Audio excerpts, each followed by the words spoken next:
Kemudian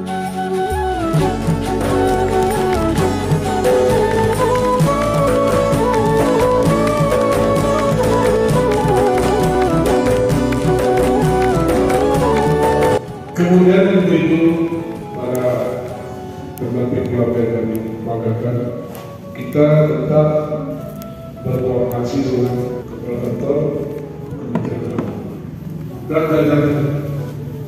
Mereka itu mengawasi, diwati-wati sewaktu ada pasangan komunitas. Kalau kita lihat sehat, tunda dekat.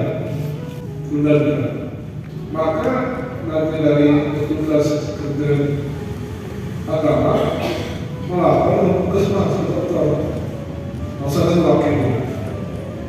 Jadi belum diberikan obat tambahan untuk calon pengantin. Kalau ini itu diberikan kepada minum biota, sabun biota,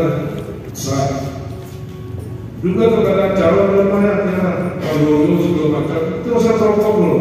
Kalau dia rokok, kalau konsumsi obat diperiksa.